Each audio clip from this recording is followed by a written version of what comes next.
Salam əziz izləyicilər. Layihə çərçivəsində bugün sizinlə üçüncü görüşümüzdür.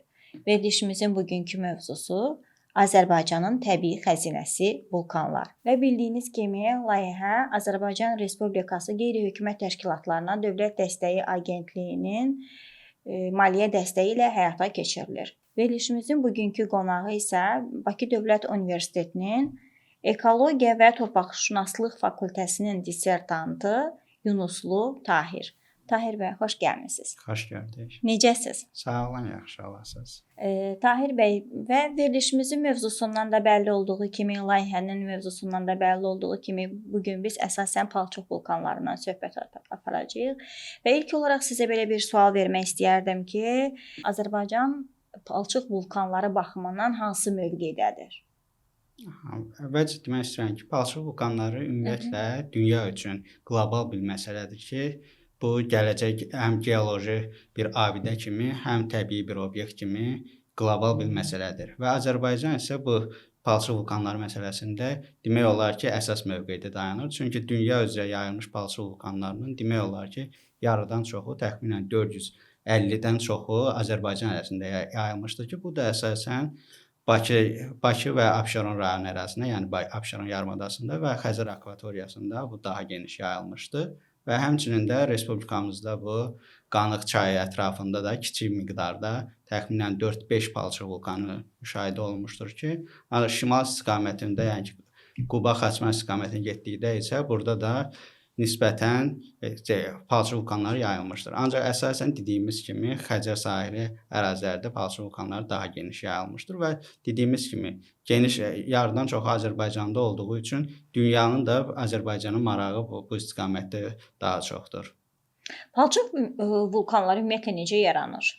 Palçıq vulkanların yaranmasında demək olar ki, burada geoloji proseslər gedir və bu geoloji proseslər qısa bir müddətdə deyil, hətta milyonlarla il müddətdə yerin dərin qatlarında üzvü maddələr və s. sintez prosesi baş verir. Və bu sintez prosesində müəyyən bir qazlar formalaşır və bu qazlar yavaş-yavaş artmağa başlayır. Burada əsasən metan qazından söhbət gedir və bu qaz yerin səthində artdığı müddət ərzində artıq burada həmin qazlar toplanır və toplandıqca artıq orada yerləşə bilmədiyi üçün özünə elə bir çıxış yolu axtarır ki, yerin səthinə çıxsın. Və bu zaman isə nisbətən daha kövrək suxurlar olan hissələrdə bu qazlar özlərinə yol taparaq səthə çıxa bilirlər və bu səthə çıxdığı zaman ətrafa müəyyən bir tullantılar atılır, yəni təsirləri olur, dırnaqarası tullantı desək. Burada əsasən hansı tullantıdan söhbət gedə bilər? Palçıqlardan, sudan və qazdan söhbət gedir ki, bu da digər vulkanlardan əsas fərqləndirən xüsusiyyətdir və bu palçıq vulkanlarda qeyd etdiyimiz kimi qazın təsiri ilə ətrafa yayılır və müəyyən bir təsirləri ola bilər. Yəni harda qaz daha çoxdursa, palçıq vulkanları orada əmələ gəlir, belə demək istəyirsiniz? Deyə bilərik ki, yerin dərinliyində olan üzvü maddələrin miqdarı çox olduqda, onların sintezi getdiyi üçün həmin ərazilərdə qazın miqdarı daha çox olur. Və bu qazın miqdarı çox olmağı da, yəni ki, həmin ərazidə palçıq vulkanı çox olmağı mənasına gəlmir. Eyni zamanda həmin qazlar formalaşdığı ərazidə yerin dərin suxurlarında bu palçıq qatlarının olması da əsas şərtlərdən biri hesab oluna bilər. Bəs bu vulkanların əsas xüsusiyyətləri nələrdir? Bu vulkanların əsas xüsusiyyətləri onlardan ibarətdir ki, dediyimiz kimi ətrafa palçıq, yəni ki, püskürmə zamanı ətrafa palçıq tullantıları atılır. Və burada biz yəni ki, hər hansısa bir yüksək temperaturlu bir maddədən və s. söhbət gedə bilməz. Yəni biz adi indi tutaq ki, müşahidələr aparmışdıq ki, əsasən tutaq ki, insanlar da bu palçıq vulkanları ərazisinə rahatlıqla gedə bilirlər və əlləri ondan istifadə edə bilirlər. İndi mövzunun bəlkə də davamında bu haqda daha geniş danışa bilərik. Palçıq vulkanlarından sağlamlıq məqsədi ilə, müalicə məqsədi ilə istifadə edirlər və rahatlıqla görürük ki, palçıq vulkanı krateri ərazisində insanlar rahatlıqla o palçıq vulkanını əl vura bilirlər. Və bu da onu göstərir ki, həmin palçıq vulkanı püskürmə zamanı ətrafa atılan palçıqların demək olar ki, temperaturu o qədər də yüksək olmur, hətta deyə bilərik ki, soyuq olur. Amma digər vulkanlarda isə biz bunu müşahidə edə bilmirik.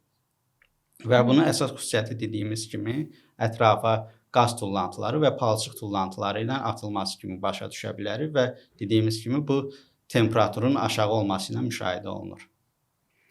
Sizcə nəyə görə palçıq vulkanlarını Azərbaycanın təbii abidələri adlandırırlar? Azərbaycanın təbii abidələri əsasən dediyimiz kimi palçıq vulkanı nəinki Azərbaycan, ümumiyyətlə dünya üçün çox maraqlı bir mövqedə dayanır və bu istiqamətdə məsəl hal-hazırda yəni Azərbaycanda bu təcrübə istiqamətində işlər aparılsa da, ancaq xarici ölkələrdə əsasən biz palçıq vulkanlarının Azərbaycandan sonra daha geniş yayılmış bir ölkə olan İtaliyanı misal göstərə bilərik ki, Aralıq dənizi sahilində demək olar ki, Azərbaycanda palçıq vulkanlarının sayına yaxın olan miqdarda daha geniş yayılmış palçıq vulkanlar vardır ki, və bu palçıq vulkanları ərazisində geopark deyilən bir xüsusi qorunan ərazi hazırlanmışdır. Və bunda da əsas məqsəd ondan ibarətdir ki, həmin ərazidə olan palçıq vulkanlarının yəni geoloji sərvət kimi saxlanılmasıdır. Və burada bayaqlar soruşdunuz ki, nə üçün Azərbaycanın təbii sərvəti sayıla bilər? Çünki bu palçıq vulkanları bizim elə bil ki, dünyaya çıxış üçün bir açar ola bilər. Yəni turizm üçün bizim üçün əsas bir vacib elementdir. Burada qeyd etdiyimiz kimi, burada həm sağlamlıq məqsədindən istifadə oluna bilər, həmçinin onun ətrafında turistik marşrutlar və s. çəkilməsi üçün əlverişlidir. Eyni zamanda tutaq ki, turistlərin çəkilişi və s. orada hərəkəti zamanı təbii abidələrdən zövq alma kimi xüsusiyyətləri ola bilər. Və bu sərvət elə bil ki, bizə tanrıdan verilmiş bir nemət kimi baxa bilərik ki, dediyimiz kimi dünyada olan palçıq vulkanlarının çoxu Azərbaycanda yerlənir və biz bunu əsas məqsədimiz onu qorumaqdır. Və burada bu sərvəti necə qorumaq istiqamətində hələ tam yəni Sovet dövründən də bu istiqamətdə işlər aparılmışdır. Bunu tutaq ki, Lökbatan palçıq vulkanı ərazisində ona pasportun verilməsi və s. kimi proseslər getmişdir. Amma müstəqillik dövründə, müstəqilliyin ilk dövrlərində bu istiqamətdə işlər biraz zəif olduğu halda artıq 95-ci ildən sonra bu istiqamətdə yenidən işlər aparılmağa başlanmışdı və hal-hazırda artıq bu dediyimiz təbii sərvətin qorunması üçün palçıq vulkanları Dövlət Təbiət Qoruğu formalaşmışdır ki, bu 2011-ci ildə həyata keçirilmişdir və burada əsasən bayaq dediyimiz o Azərbaycana yəni palçıq vulkanlarının 43-ü həmin qoruq ərazisindədir. Və biz bu qoruğu ərazisində seçilən palçıq vulkanları da ona əsasən seçilmişdir ki, burada qeyd etdiyimiz o sərvət statusuna sala biləcəyimiz həm tutaq ki, relyef cəhətdən əlverişli olsun, həm mineral araşdırmalar nəticəsində onun tərkibində olan təbii minerallarla zəngin olan palçıq vulkanları daha çox bu əraziyə daxil edilmişdir. Siz söhbətinizdə də qeyd elədiniz ki, Azərbaycan palçıq vulkanlarına görə birinci yerdədir, yoxsa ikinci yerdədir? Demək olar ki, birinci yerdədir. Yəni yarıdan çoxu Azərbaycan ərazisindədir. Sonra İtaliyada. İtaliyada, bəli, Aralıq dənizi sahilində yerləşən ölkələrdə daha geniş yayılmışdır. Yəni nisbətən Latın Amerikasında və s.də hissə-hissə lokal formada paylanma müşahidə olunur. Yəni biz bundan təbii sərvət olduğu üçün həm təbii sərvət adlandırılır, həm də eyni zamanda təbii sərvət olduğu üçün çox faydalı da istifadə edə bilərik. Ölkənin ekoturizminin dəstəyinə inkişaf məqsədi ilə də. Bəli. Çünki hal-hazırda yəni ki, bu təbii obyekt kimi, yəni sağlamlıq üçün insanlar körtəbii formada istifadə edirlər. Sadəcə onun daxilində olan xüsusiyyətləri bilmədən. Bəs yaxşı, Azərbaycanda ən məşhur palçıq vulkanı hansıdır? Burada əsasən palçıq vulkanı ərazisi böyüklüyünə görə Torağay palçıq vulkanı respublikamızda daha böyük, yəni ərazini tutur. Ancaq daha çox insanların daha çox eşitdiyi Otman Bozdağı biz misal göstərə bilərik ki, Otman Bozdağının yəni ki tez-tez püskürməsi müşahidə olunur. Yəni ki, yaxın müddətdə də biz mətbuatda görmüşdük. Bu əsasən 2001-ci ildə daha ciddi bir püskürmə müşahidə olunmuşdur ki, onun püskürmə nəticəsində palçıq vulkanı yayıldığı areal daha geniş olmuşdur. Ancaq son dövrdə səhv eləmirəmsə noyabr ayı idi. Yəni keçən il noyabr ayında Otman Bozdağ, yəni ki Lökbatan ərazisində yerləşir ki, orada mətbuatdan da gördüyümüz kimi palçıq vulkanı müşahidə olunmuşdu və orada məsəl üçün həbəşiyyət çəkilişlər və s. görmüşdük ki, bu palçıq vulkanı püskürən zaman ətrafa alov və s. püskürməsi müşahidə olmuşdu və bu insanlarda müəyyən bir qorxu yaratmışdı ki, yəni biz kinolarda və s. görürük ki, palçıq vulkanlar püskürür. Yəni palçıq vulkanı haqqında məlumatımız olmadığı üçün vulkan püskürməsində bizdə orada vahimə yaranır ki, bu püskürəcək və ətrafı lav altında qoyacaq, yanğınlar və s. baş verəcək və bu qazın şiddəti ilə o yanğında bizə o qorxunu yaratmışdı. Amma palçıq vulkanları bayaqlar dediyimiz kimi özünə məxsus xüsusiyyəti ondan ibarətdir ki, onu yəni lava deməyək, ona palçıq deyək. Palçıq axını və su axını ilıq və yaxud da soyuq olur və bu demək olar ki, ətrafda yaşayan insanlar üçün elə də bir ciddi bir təhlükə yaratmır. Ancaq onun tutaq ki, təsiri lokal olaraq müşahidə oluna bilər. Yəni sizin dediyiniz bu maqmatik vulkanlardır. Bəli, maqmatik vulkanlardan palçıq vulkanları fərqi. Bəli. Sadəcə biz vulkan olaraq tutaq ki, insanlar arasında vulkan anlayışı elə konkret olaraq bir vulkandır. Yəni onu maqmatik və yaxud da palçıq vulkanı olaraq bölmək müşahidə olunmur.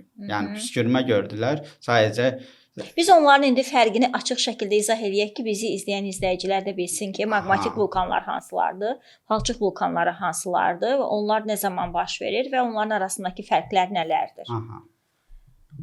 Dediyimiz kimi palçıq vulkanı yerin dərinliyində olan qazların sıxlığı və formalaşması ilə səthə çıxması ilə müşahidə olunur. Ancaq maqmatik vulkanlarda bundan fərqli olaraq yerin daxilində olan maqmanın qızaraq yavaş-yavaş orada yerləşə bilmir, səthə çıxması ilə müşahidə olunur və bu lava səthə çıxdıqda bu yüzlərlə, hətta ola bilər ki, milyonlarla temperaturda malik olur və bu yanğınlara və s. səbəb olur. Və maqmadan fərqli olaraq palçıq vulkanlarında isə bu qeyd etdiyimiz kimi müşahidə olunmur. Burada maqmada tutaq ki, palçıq vulkanlarında ətrafa dediyimiz kimi palçıqlar, su və qazın tullantısı atıldığı halda maqmatik palçıq vulkanlarında lava axınları görülür və lava axınları yüksək temperaturlarda və s. olur ki, bunu hətta elə olur ki, bu da demək olar ki, tutaq ki, İtaliyanı yenə də misal göstərə bilər ki, İtaliya palçıq vulkanları ilə bərabər maqmatik vulkanlarla da geniş yayılmış əraziyə malikdir və tarix boyu da bu təsirləri görmüşdür ki, tutaq ki, bir palçıq vulkan püskürməsi nəticəsində tamamilə bir şəhər yoxa çıxmışdır və hal-hazırda biz onun qalıntılarını və s. görə bilirik. Və burada artıq bu maqmatik vulkanlar olduğu üçün bu püskürən zaman ətrafda yaşayan tutaq ki, adi kiçik canlı orqanizmlərlə bərabər insanlar və s. demək olar ki, həmin ərazidəki həyat tamamilə məhv olur. Amma palçıq vulkanlarında baxsaq, palçıq vulkanları püskürməsi zamanı dediyimiz kimi bunun təsiri konkret olaraq lokal xarakter daşıyır. Yəni orada əsasən onun mənfi təsirləri nə ola bilər? Ətrafda olan bitki örtüyünün və s. məhv ola bilər. Və bu da ki, tutaq ki, indi hal-hazırda müşahidələrlə nəticəsində görürük ki, palçıq vulkanları ərazisində yayılan bitkilər əsasən şoranlığa və s. davamlı bitkilər olur və palçıq vulkanı püskürdüyü zaman həmin bitkilər palçıq qatı altında qaldığı üçün məhv olurlar. Ancaq yavaş-yavaş halovit bitkilər inkişaf etdirir ki, daha davamlı bitkilər, yeni növlər formalaşmağa başlayır və bu da növbəti palçıq vulkanı püskürməsinə kimi davam edir. Amma maqmatik vulkanlarda isə dediyimiz kimi püskürdüyü zaman artıq həmin ərazidə demək olar ki, həyat tamamilə məhv olur və onun yenidən bərpa olması tamamilə uzun müddət zaman ala bilər.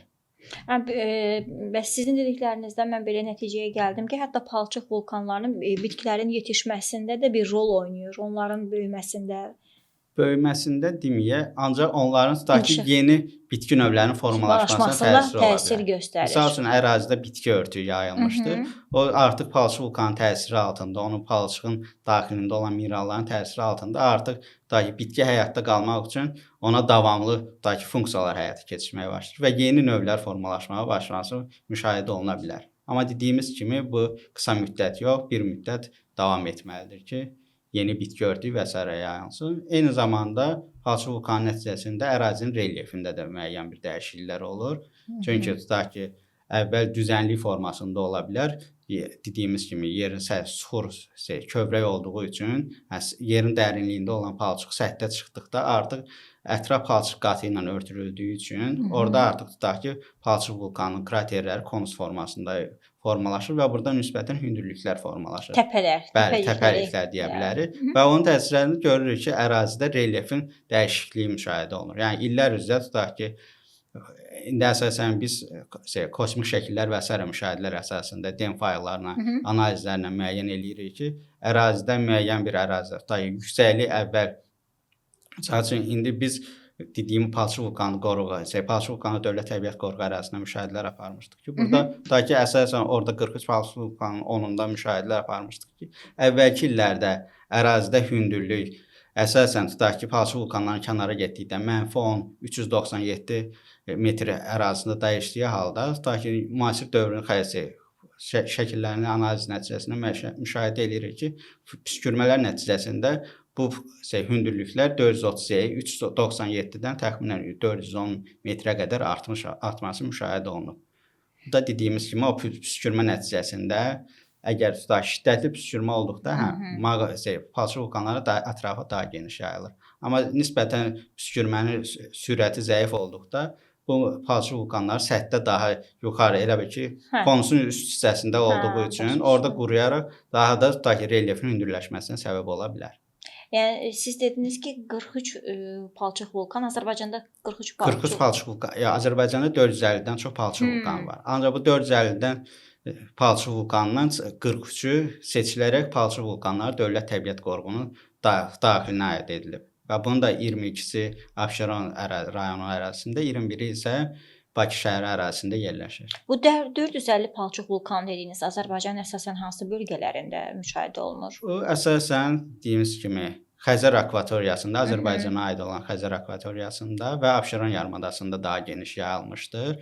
Və tutaq ki, Xəzər daxilində ada vulkanları və sair müşahidə olunur və Abşeron yarımadasından cənuba doğru getdikcə palçıq vulkanlarının intensivliyi müşahidə olunur. Ancaq az miqdarda dediyimiz kimi Respublikamızın qərb ərazilərində, Qanıq Türyançay ərazisində az miqdarda palçıq vulkanları müşahidə olunmuşdur. Ancaq onların püskürməsi demək olar ki, müşahidə olunmur. Yəni onlar yatmış, sönmüş vulkan kimi qiymətləndirə bilərik və Respublikamızın şimal hissəsində də Quba ərazisində, Xaçmaz ərazisində də palçıq vulkanları vardır ki, ancaq onların da dediyimiz kimi intensivliyi, aktivliyi Abşeron yarımadasında olduğu kimi deyil. Ancaq Aran ərazilərində palçıq vulkanları demək olar ki, müşahidə olunmur. Yəni mən orada görməmişəm Aran ərazilərində ümumiyyətlə yoxdur. Çünki onun geoloji quruluşu ona uyğun deyil. Ona uyğun deyil. Əsasən hansı ərazilərdə olmasa dediyiniz kimi qaz çox olan yerlərdə. Bəli, qazın çox olması. Çünki tutaq ki, bu Xəzər dənizi sahilində də geniş yayılmasının səbəbi tutaq ki, burada neft və s. nefti, qaz yataqlarının və s. olması ilə əlaqəlidir. Yəni burada geoloji proseslər yerin daxilində daha çox intensiv həyata keçirir və bunun nəticəsində yerin daxilində qazlar formalaşır. Yəni elə mən bunu sual vermək istəyirdim ki, o proses zamanı nələr baş verir, vulkan püskürmələri zamanı siz onları bir-bir izah elədiniz ki, artıq nələr baş verir, nələr olur, nə olur. Yəni bunların bu palçıq vulkanlarının püskürməsi zamanı mən başa düşdüyüm qədərlə ətrafa o qədər də ziyan vermir əslində. Hətta yeni bitkilərin formalaşmasına da səbəb olur. Amma ətrafında yaşayış yerlərinin olması və yaxud da ki, hər hansı bir yaşayış obyektlərinin olması onlara təsir göstərirmi bu palçıq? Hal-hazırda elə problem, yəni bizdə var ki, palçıq vulkanları ərazisi yaxınlığında yaşayış obyektləri və s. vardır. Bu dediyimiz kimi tutaq ki, maqmatik vulkanlar kimi ciddi bir təsiri yoxdur. İnsanlar tutaq ki, yanğın oldu, yanğın və yansın və s. olsun deyə müşahidə olunmur. Ancaq yenə də vulkan olduğu üçün və dediyimiz kimi şiddətli qazla səthdə çıxdığı üçün burada tutaq ki, partlayışlar və s. də ola bilər. Bu da tutaq ki, insanlara təsir ola bilər. Amma maqmatik vulkanlar kimi yox. Ancaq ki, tutaq ki, bu belə bir təsirin zəif olması bizə əsas vermir ki, biz o palçıq vulkanın yaxınlığında daha yaşayış obyekti və s. salaq. Və o bitki örtüyündə də tutaq ki, bitki örtüyü yeni bitkilərin yaranması üçün səbəb olmur. Əsasən tutaq ki, oradakı bitkini məhv eləyir. Məhv elədiyi üçün artıq tutaq ki, torpaqdakı həmin ərazidə olan torpağın münbitliyi zəiflədiyi üçün daha tutaq ki, davamlı bitkilər formalaşmağa başlayır. Yabani bitkilər bitməyə başlayır. Bəli. İndi daha aydın oldu mənə. Bu bitki örtüyü ilə bərabər tutaq ki, heyvanat aləmindən də danışa bilərik, palçıq vulkanlar. Tutaq ki, insan indi geopark konsepsiyasından da biraz danışarıq. Əsasən tutaq ki, bitki örtüyü heyvanat aləmində isə burada əsasən sürünənlər müşahidə olunur ki, bu palçıq vulkanları ərazisinə misal üçün biz indi gedə bilən tutaq ki, araşdıra bilərik. Yəni gedib orada turistik səfərlər eləyə bilərik. Eyni zamanda tutaq ki, palçıq vulkanları turizm kompleksi də vardır ki, Abşeron ərazisində 12 hektar ərazidə təşkil olunmuşdur ki, burada artıq tutaq ki, biz həmin əraziyə getdikdə burada həm o palçıq vulkanları ərazisində yayılmış bitki örtüyündən müşahidə eləyə bilərik, həm tutaq ki, orada faunasından məlumatlar müşahidələr eləyə bilərik və qeyd etdiyimiz kimi həmin ərazidən Palçıq vulkanı ətrafındakı olan ərazilər əsasən quraq ərazilərdir. Yəni orada tutaq ki, bitki örtüyü dediyimiz kimi sıx deyil və ağaclıq və s. olmadığı üçün əsasən orada sürünənlər və s. müşahidə olunur ki, burada kərtənkələdir, ilandır və s. əsasən geniş yayılmışdır. Ancaq bu Palçıq vulkanı püskürməsi nəticəsində həmin ərazidəki tutaq ki, faunada məhv olması müşahidə olunur. Və yaxud da püskürmə nəticəsində həmin faunanın nümayəndələri ətraf ərazilərə axın edirlər. Başa düşdüm. Və püskürmə zamanı qeyd etdiyimiz kimi həmin ərazidə demək olar ki, həyat tamamilə məhv olur. Amma maqmatikdən fərqli olaraq bu məhv olduqdan sonra yenidən bərpası mümkündür.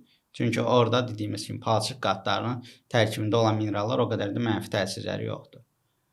Və elə palçıq vulkanlarının sağlamlığından da tutaq ki, balinoloji əhəmiyyətindən danışa bilərik ki, tutaq ki, insanlar indi görürük ki, palçıq vulkanları ərazilərinə axın eləyirlər, oradan tutaq ki, körtəvi formada palçığı götürürlər bədənlərinə, sürtürürlər qoluna, üzünə və s. palçıq vannası qəbul eləyirlər.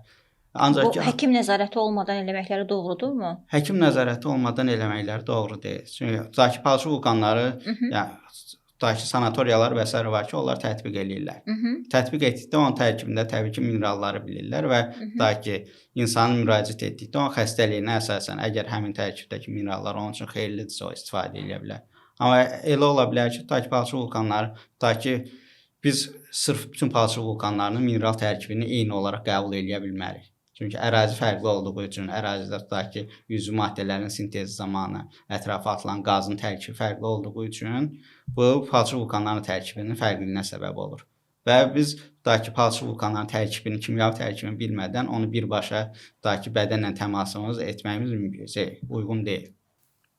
Buna görə də tutaq ki, bu istiqamətdə palçıq vulkanlarının ərazisində elə bir ki, sanatoriyalar və s. salınması məqsədə uyğundur ki, bu insanların daha çox bu istiqamətdə körtəbii yox, yəni ki, məlumatlı şəkildə istifadə etmələri daha da uyğun ola bilər. Yəni ki, bu Sovet dövründə də, yəni ki, ərazi Bakı ərazisində və Gürcüstan ərazisində də ki, balinoloji sanatoriyalar formalaşmışdı ki, insanlar ora axın edirdilər. Ancaq ondan sonra bir müddət Sovet hökumətinin dağılmasının son dövrlərində bu sanatoriyalar demək ki, sıradan çıxmışdı. Və insanlar dediyimiz kimi hər kəs tutaq ki, o palçıq vulkanlarını istifadə etməsi uyğun deyil. Çünki onun da tərkibində olan ola bilər ki, minerallar bizim bədənimiz üçün problem yarada bilər. Məsəl üçün, bir insan gedir, yaxınlaşır. Allergiya verə bilər. Bəli. Sadəcə tutaq ki, bir adama həmin palçıq vulkanı kömək eləyibsə, həmin palçıq kömək eləyibsə, bu hər kəsə kömək eləyəcək mənasına gəlmir. Yəni, insanlara sadəcə belə bir təsəvvür yaranır ki, kömək elədirsə, mənə də kömək eləyəcək. Amma bu, təbii ki, həkim nəzarəti olmadan bu eləməkləri düzgün deyil. Tahir bəy, siz zəhmət olmasa geopark konsepsiyası haqqında danışa bilərsiniz bizə biraz. Geopark, yəni ki, Azərbaycanda əsasən xüsusi qorunan ərazi olaraq biz təsəvvürümüzdə tutaq ki, dövlət təbiət qoruqlarıdır, milli parklardır, yasaqlıqlardır. Bu üç xüsusi qorunan ərazi anlayışı bizim üçün daha geniş yayılıb. Amma hal-hazırda, yəni ki, dünyada geopark adlanan yeni xüsusi qorunan bir ərazi formalaşmağa başlanmışdır. Bu hal-hazırda deyil, yəni ki, bu keçmiş dövrdən formalaşır. Ancaq Azərbaycan üçün bu daha hal-hazırki dövrdə daha çox geniş yayılır. Yəni ki, bu geopark haqqında daha geniş məlumat alma prosesi baş vermişdir. Bu da xüsusi qorunan ərazilər haqqında qanuna yeni bir təxminən 4 il əvvəl, bundan əvvəl geopark xüsusi qorunan ərazilər haqqında yeni bir fəsil əlavə olundu ki, geopark deyəndə nəyə başa düşürük? Yəni, xüsusi qorunan tutaq ki, dövlət təbiət qoruqları, yasaqlar və s. Burada əsas məqsəd ondan ibarətdir ki, həmin ərazidə yayılan tutaq ki, fauna və yaxud da flora örtüyünün qorunması, xüsusi nadir növlərin qorunması və s. başa düşülür. Ancaq geoparkda artıq adından da görürük ki, geoloji park kimi baxa bilirik. Yəni, burada təbii geoloji obyektlərin qorunduğu bir park kimi.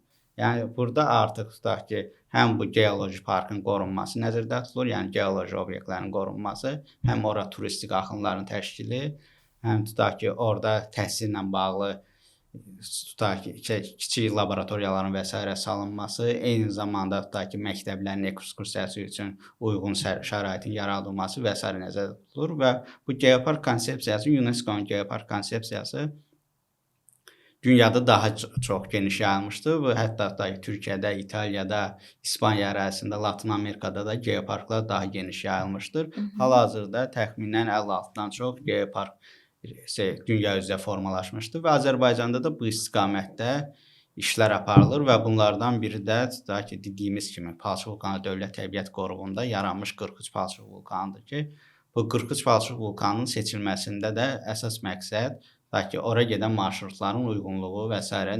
nəzərə alınır. Və ki, bu palçıq vulkanlarının dediyimiz kimi seçilməsi həm marşrutlarla bərabər, bayaqlar dediyimiz onun mineral tərkibidir, ondan sonra həmin ətrafda yayılan bitki örtüyüdür və s. də bunlar öz təsirini göstərir. Həmçinin də ki, bu ərazidə dediyimiz kimi quraq ərazidə, yəni ağaclıqdan o qədər zəngin olmadığı üçün ancaq günəş radiasiyasına ciddi təsirə məruz qaldığı ərazi olduğu üçün burada misal üçün biz günəş panelləri və s. salması da mümkündür. Hətta bu yaxınlarda, yəni ki, Abşeron yarımadasının şimalına doğru, cənubuna doğru hərəkət etdikdə orada palçıq vulkanlarını müşahidə edirdik. Həmin ərazidə geniş yayılmış bir günəş panelləri ərazisidə gördük ki, palçıq vulkanlardır və onun yaxınlığında günəş panelləri yerləşdirilmişdir və burada artıq tutaq ki, bu günəş panelləri ilə bərabər həmin ərazinin işıqlandırılması və s. təşkil oluna bilər. Bu da ki, geopark üçün əsas məsələ hesab olunur. Və geopark konsepsiyası daxilində günəş panelləri ilə o vulkanların yanaşı olmasının əsas səbəbi nə idi dediniz? Əsas səbəb həmin ərazilərin ağaclıqların o qədər zəngin olmaması və birbaşa günəş radiasiyasına məruz qaldığı üçün həmin ərazilər, açıqlıq olduğu üçün və bu əsasən tutaq ki, biz dediyimiz kimi Abşerondan cənuba doğru getdikdə yolun kənarında günəş panelləri və s. görürük. Amma palçıq vulkanları o yolun kənarında olmadığı üçün biz artıq yoldan çıxıb yerli əhəmiyyətli yollarla biz həmin palçıq vulkanları ərazisinə gedirik və həmin ərazilərdə də biz günəş panellərini müşahidə edə bilirik. Və geopark konsepsiyasının tərkibində bu geoloji qoruqlar palçıq vulkanlarının qorunması ilə bərabər orada turistik əhəmiyyəti də burada vardır ki, tutaq ki, yerli əhalinin işlə təmin olunması ola bilər, tutaq ki, yaşıl iqtisadiyyatın inkişafı ola bilər. Və burada artıq tutaq ki, palçıq vulkanlarının və Azərbaycanda da palçıq vulkanları çox olduğu üçün bunların yeni bir qorunan əraziyə keçidi həmin ərazidə yaşayan əhali üçün də iqtisadi cəhətdən səmərəli olması müşahidə olunur. Biz bundan əvvəlki verilişdə də bunu müzakirə elədik. İnfrastruktur və ya da ki, transport məsələsi məncə bu palçıq vulkanlarına gedən yolda biraz problemli məsələdir. Aha, bəli. Palçıq vulkanları ərazisinə getməkdə bu problem yaradır. Çünki qeyd etdiyimiz kimi magistral yolların ətrafında deyil palçıq vulkanları. Çünki bu istər-istəməz o magistral yolların çəkilişi zamanı, bu layihələndirilməsi zamanı nəzərə almışdı ki, palçıq vulkanları istər-istəməz yaxın dövr ərzində olsun, uzun müddətdən püskürdüyü üçün bu yolun infrastrukturuna mənfi təsir göstərə bilər. Buna görə də yollar layihələndirilən zaman palçıq vulkanlarından demək olar ki, kənarda layihələndirilir. Və əgər biz tutaq ki, həmin ərazilərə deyirik ki, turistik səfərlər və s. etmək, bu əsasən dediyimiz kimi magistral yolların kənarda olduğu üçün bu bizim üçün problem yaradır. Yəni ora istər-istəməz tutaq ki, nəqliyyat vasitəsi də adi sedan avtomobillər vasitəsilə ora getmək mümkün olmur. Yəni hündür avtomobillər olmalıdır ki, həmin ərazilərin relyefi kələ-kötür olduğu üçün artıq hündür avtomobil seçilmiş bir avtomobillərdən istifadə edirik həmin ərazilərə, turistik səfərlər eləyə bilirik. Amma tutaq ki, biz əgər geoparka keçid eləsək, artıq orada marşrutların və s. salınması mühüm və qarşıda qoyulan əsas məsələlərdən biridir. Və belə qənaətə gəlirəm ki, ekoturizmin inkişafı baxımından əslində palçıq vulkanları çox böyük əhəmiyyət kəsb eləyir və bu bizim həqiqətən də təbii bir nemətimizdir, zənginliyimizdir, Azərbaycanın bir zənginliyidir və palçıq vulkanlarından yüksək dərəcədə istifadə edə bilərik. Sadəcə onun təbliğatı ilə bağlı, infrastrukturu ilə bağlı, layihələndirilməsi ilə bağlı bizim görəcəyimiz çox işlər var. Aha, bəli. Palçıq vulkanları, yəni ki, ölkə dünya üzrə yardan çox bizdə olduğu üçün bunu artıq bizim əlimizdə elə ki, potensial var. Sadəcə biz onu düzgün istifadə etməliyik. Bəli. Çünki tutaq ki, ölkənin ərazisi kiçik olduğu halda bu qədər palçıq vulkanlarının zəngin olması bizim üçün elə ki, təbii sərvətdir. Bəli. Neftdən sonra tutaq ki, hal-hazırda tutaq ki, nefti, qazdır, təbii sərvət kimi, ancaq palçıq vulkanlarına biz daha çox diqqət eləsək, daha çox gəlir əldə edə bilərik. Çünki palçıq vulkanlarının bizdə daha çox olması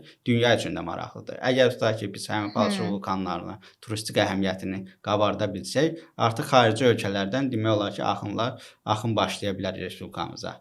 Siz nə təklif edə bilərsiniz bu turistik məsələləri genişləndirmək üçün, turistləri daha çox cəlb eləmək üçün? Turistik əsasən burada dediyimiz o marşrut problemidir və əgər biz geopark modelinə keçid eləsək, yəni yeni qorunan ərazi geopark respublikamıza tətbiq olunsa və yaradılsa, burada artıq tutaq ki, geopark konsepsiyasına uyğun olaraq işlər aparılacaq. Burada marşrutdur və s. təşkil olunduğu üçün və geopark yarandığı üçün Qafqazda geopark deyilən bir anlayış yoxdur. Qafqazda geopark yarandıqda artıq tutaq ki, Xəzər dənizi sahilində yerləşən ölkələrdir. İstərsən Azərbaycanın sərhəddində yerləşən ölkələrdir. Çünki Bakı elə bir ərazidə yerləşir ki, bu tutaq ki, ticarət yolunun istərsən qərbdən Avropa ilə demək olar ki, Asiyanı birləşdirən bir mövqedədir. Və bu zaman tutaq ki, Avropadan da, Asiyadan da respublikamıza axınların miqdarı arta bilər. Və bu istiqamətdə dediyimiz kimi turizm kompleksi, Palçıq vulkanı turizm kompleksi yaradılmışdı Abşeron ərazisində, 12 hektar ərazidə. Ancaq orada da qeyd etdiyimiz kimi orada marşrutların gedişi gəlişində problem var. Düzdür, tutaq ki, biz bilet ala bilirik, marşrutlar təşkil olunur, ancaq ki, onun da intervalında biraz problemlər olur. Amma biz əgər həmin əraziyə tutaq ki, turizm kompleksi. İndi çox adam ora haqqında məlumatsızdır. Ora getdikdə artıq biz palçıq vulkanlarının elə bil ki, daxili xüsusiyyətləri haqqında məlumat əldə etmiş oluruq.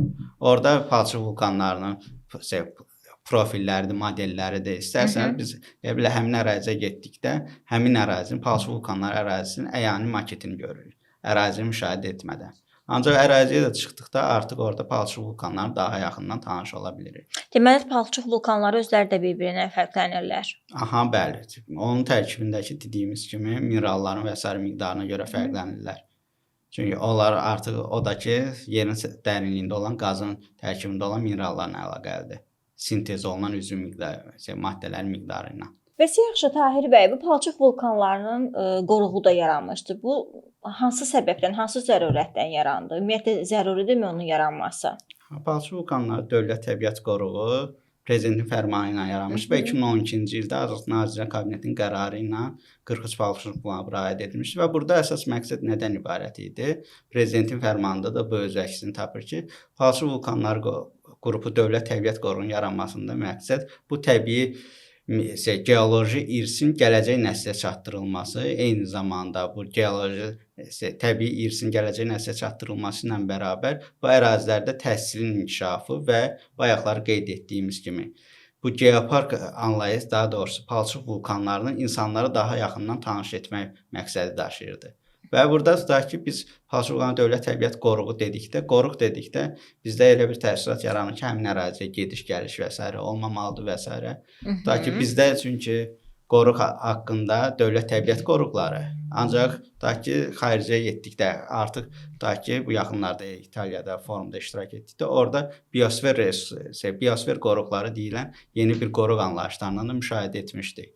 Və burada artıq biosfer qoruqları dedikdə həmin əraziyə daxil olan, tutaq ki, bu nisbətən geoparka bənzəyir və Dövlət Təbiət Qoruğuna dediyimiz kimi həmin ərazidən qorumaq məqsədi daşıdığı halda həmin əraziyə giriş-çıxışın məhdudlaşdırılması və xüsusi hərəkətlər və s. artıq geopark və yaxud da biosfer qoruğu daxilində biz dediyimiz elə bil ki, daha kiçik bir lokal ərazi deyil. Hətta Palçıq vulkanı Dövlət Təbiət Qoruğu digər bizim qoruqlardan da fərqlənir. Ondan fərqlənir ki, tutaq ki, digər Dövlət Təbiət Qoruqlarının konkret sərhədləri olduğu halda, tutaq ki, başlanma ərazisidir və onun sərhədini çəkilir. Ancaq Palçıq vulkanı Dövlət Təbiət Qoruğunun konkret bir sərhəddi yoxdur. Çünki bu 43 sən dediyimiz palçıq vulkanlardır və bu palçıq vulkanları bir-birinə yaxın ərazidə yerləşmir. Dediyimiz kimi 21-i Bakı ərazisində, 22-si Abşeron ərazisində. Və bunlar adda-budda şəkildə paylanıldığı üçün həmin ərazidən konkret olaraq sərhəddə bölünmür. Amma geopark deyilən anlayışa keçsək, həmin ərazi elə bil ki, geniş formada biz həmin ərazinin sərhəddə alırıq. Və bu ərazi qoruq kimi deyil, həmin ərazi elə bil ki, turistik bir şəhər kimi baxa bilərik ora bilər. Biz elə bil ki, həmin ora turistik səfərlər eləyirik. Bununla bərabər həmin ərazidə tutaq ki, insanlar yaşayırlar və s. Yaşayan insanlar orada tutaq ki, işdən təmin olunublar. Bununla bərabər tutaq ki, həmin ərazi ilə bağlı tutaq ki, suvinirlər və s. istehsal olunur. Eyni zamanda tutaq ki, həmin əraziyə daxil olan digər tutaq ki, ərazidə olan faunadır, floradır. Bununla bərabər olaraq həmin ərazinin torpaq örtüyü ola bilər. Həmin ərazinin tutaq ki, meyilliyi, tutaq ki, sonra baxarlığı və s. haqqında da məlumatları insanlar rahatlıqla tapa bilər. Və burada tutaq ki, biz dediyimiz kimi həmin ərazinin öyrənilməsində də biz əraziyə müşahidələr apardıq və s. Palçıq vulkanıdır. Yəni ki, burada biz geniş bir məlumat ala bilmirik. Artıq buradan geniş məlumat almağımız üçün köhnə materiallar və s. də var. Ancaq onları da araşdırdıqda bizim əlimizdə elə də bir ciddi məlumat ala bilmirik. Bunun üçün biz artıq kosmik şəkillərdən və s. istifadə edirik və kosmik şəkillər vasitəsilə biz həmin ərazinin bayaq dediyimiz flora və faunası ilə bərabər olaraq onun torpaq örtüyüdür, meyilliyidir, sonra baxarlığıdır və s. haqqında da məlumatlar əldə edə bilirik. Və burada tutaq ki, biz tutaq ki, o kosmik şəkillərin analizlər eləyirik. Konkret olaraq proqram təminatları, ArcGIS və s. proqram təminatı daxilində və burada artıq həmin ərazinin meyilliyi və s. müşahidələr aparılır ki, həmin ərazidə meyilliyi nə vəziyyətdədir və bu meyilliyi müəyyən elədikdən sonra artıq həmin ərazidə ciddi bir araşdırma aparmışıqsa, artıq o marşrutların və s. yerləşdirilməsində də bizə istifadə üçün əsas baza kimi biz bundan istifadə edə bilərik. Yəni həmin meyilliyin əraziləri. Və biz bayaq dediyi kimi Palçıq vulkan ərazisində onu istə-istə əslində keçən il bir 10 dənə vulkan ərazisində müşahidə aparmışdıq. Bu il 10 dənəsinin ərazisində müşahidə apardım və orada analizlərin nəticəsində onu müşahidə elədim ki, ərazi demək olar ki, meyilli ərazidə demək olar ki, yoxdur.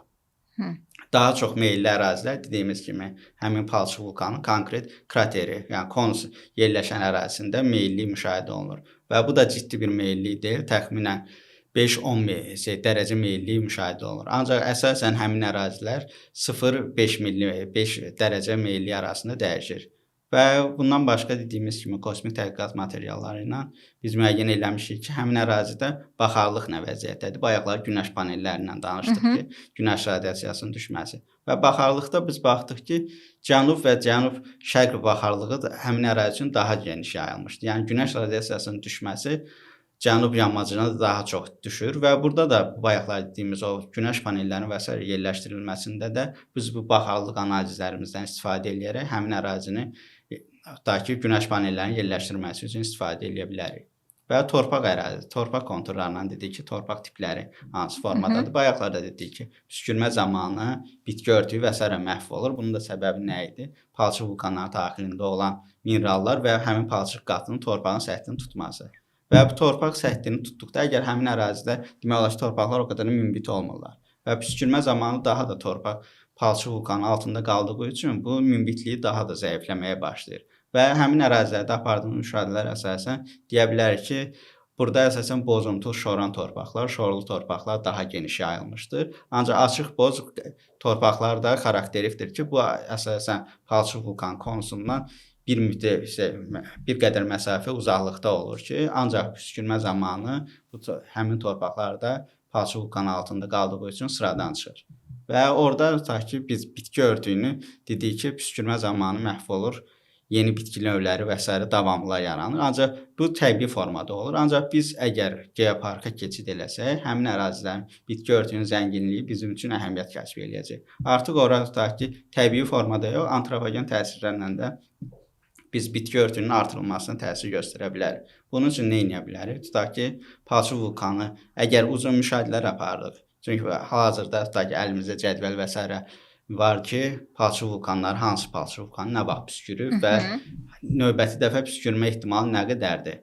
Bu haqda tutaq ki, məlumatlarımız olduğu üçün həmin ərazidə tutaq ki, bitki əkimini və s. apara bilərik ki, tutaq üçün baxırıq ki, püskürməsi o qədər də tutaq ki, monitorinqimizin nəticəsini görürük ki, yaxın müddətdə püskürmə olmayacaq. Orada artıq tutaq ki, daha davamlı bitkilər, tutaq ki, kol bitkiləri və s. əkərək həmin torpağı nisbətən əvvəlki vəziyyətinə qaytara bilərik. Yəni yavaş-yavaş, çünki torpağın da üst qatının tutaq ki, məhv olduğu müddətdə onun tutaq ki, 1 sm qatını, yəni 100 ildən çox müddət lazımdır ki, biz onu bərpa eləyə bilək. Və buna görə də tutaq ki, dediyimiz kimi, həmin palçıq vulkanlar ərazisində biz davamlı bitkiləri özümüz də yavaş-yavaş əkərək tutaq ki, həmin ərazidə formalaşdıra bilərik. Və bayaqlarda danışanda qeyd etdik ki, palçıq vulkanları səthə çıxdıqda bayaqları sualda yəni qeyd etməyi unutdum bəlkə. Deyirdik ki, palçıq vulkanları nə üçün bizim üçün əhəmiyyətli ola bilər? Palçıq vulkanları bizə elə bil ki, yerin səthində olan, daha doğrusu yerin daxilində olan proseslər haqqında daimi olaraq məlumat verir. Yəni bu elə bil ki, davam edən bir prosesdir. Yəni bu bitmir də. Tutaq ki, püskürdür. Püskürmə nəticəsində tutaq ki, yerin daxilində olan minerallar və s. palçıq axınları ilə səthə çıxdı. Biz artıq həmin palçıq axınlarının tərkibini analiz edərək həmin ərazinin daxilində olan proseslər, daxildə olan minerallar haqqında məlumat əldə edirik. Tutaq ki, artıq bu püskürmə zamanı biz daimi olaraq hərəkət elədiyi üçün tutaq ki, istər-istəməz püskürmə olduqca, yəni bu püskürmənin səbəbi nə idi? Dedik ki, qazı axınların daxildə yerləşməsi. Və bu püskürmə varsa, demək olar biz başa düşürük ki, həmin ərazidə yəni qaz axınları daha çoxdur və mineralların sintez olunması daha sürətlidir. Və bu da bizim üçün tutaq ki, həyəcan təbii kimi bir görsənə bilər ki, həmin ərazidə tutaq ki, seismik ərazi, tutaq ki, növbəti dəfə nəsə bir daha başqa bir seismik proses və s. baş verə bilər. Və bu püskürmə elə bil ki, bizə mənfi kimi görsənsə də, bəlkə də o püskürmə nəticəsində biz həmin ərazi haqqında, daxili haqqında məlumat alırıq ki, gələcəkdə baş verə biləcək problemlərin qarşısını alaq. Palçıq vulkanları haqqında bu qədər məlumata malik deyildim və o detallarına qədər o qədər gözəl izah elədiniz ki, mənim özümə də maraqlı gəldi. Bəzi suallar həqiqətən mənim içimdən gələn suallar idi və o sualları verdim, onlara cavab tapdım. Və ən sonunda da belə bir nəticəyə gəldim ki, geopark konsepsiyasının Azərbaycanda qurulması çox önəmlidir. Bəli. Çünki dediyimiz kimi dünyada əsas palçıq vulkanları bizim ərazimizdə olduğu üçün bu təkcə bizim üçün yox. Yəni dünya üçün də maraqlıdır. Dünya üçün də maraqlıdır. Çünki palçıq vulkanları, yəni bu palçıq vulkanı bizim respublikanın daxilindədir, ancaq bu təkcə bizim sərvətimiz deyil. Bu dünyanın sərvətidir. Bəs yaxşı, bununla bağlı Azərbaycanda ümumiyyətlə dövlət planlamasında, layihəsində belə bir nəsə irəliləmə varmı? Bəli, çünki bayaq da qeyd etdik ki, xüsusi qorunan ərazilər haqqında qanuna yaxın dövrdə geopark adlanan yeni bir fəsil əlavə olundu və həmçinin də tutaq ki, bu istiqamətlərdə tutaq ki, konfranslarda və s. UNESCO tutaq ki, üzv dövlətləri arasında konfranslarda və s. bu haqda çıxışlar və s. də müşahidə edirik son dövrlərdə. Bu əsasən 2012-ci ildən hal-hazırki dövrə qədər bu proses davam edir. Yəni 2012-ci ildən əvvəl o qədər də maraq yox idi. Amma 2012-dən sonra artıq bu geopark istiqamətində ciddi araşdırmalar və s. müşahidə olunur və Ekologiya və Təbii Sərvətlər Nazirliyi də bu istiqamətdə tutaq ki, həmin ərazilərə turistik səfərlər təşkil edirlər. Tutaq ki, bura istər-istəməz tutaq ki, insanlar cəlb olunur və s. və insanlarda elə bir ki, bu istiqamətdə hazırlıq işləri baş verir ki, yəni burada əgər tutaq ki, geopark yaransa, hansı yeniliklər ola bilər? İnsanlarda maraq oyatmaq üçün bu istiqamətlərdə, yəni Nazirliyində fəaliyyəti davam edir. Və danışıqlardan və sizin dediklərinizdən belə nəticəyə gəldim ki, yaxın gələcəkdə bu geopark konsepsiyasının artıq Azərbaycanda da icrasının başlanması gözlənilir. Bəli. Yaxın. Çox sağ olun Tahir bəy. Çox təşəkkür edirik geniş məlumata görə, vulkanlar haqqında o qədər gözəl danışdınız ki, və mən əminəm ki, bu izləyicilərimiz üçün də çox maraqlı oldu və əziz izləyicilər, bununla da biz verilişimizə son veririk və bildiyiniz kimi verilişimiz Azərbaycanda palçıq vulkanları və ekoturizmin inkişafı layihəsi çərçivəsində baş verən layihəni Səma və Eko Sosial-İqtisadi İnkişafa Dəstək İctimai Birliyi həyata keçirir və diqqətinizə görə, bizi izlədiyinizə görə təşəkkür edirik. Hələ qarşıda bizi bununla bağlı bir çox mövzular gözləyir və bizi izləmədə qalın. Sağ olun.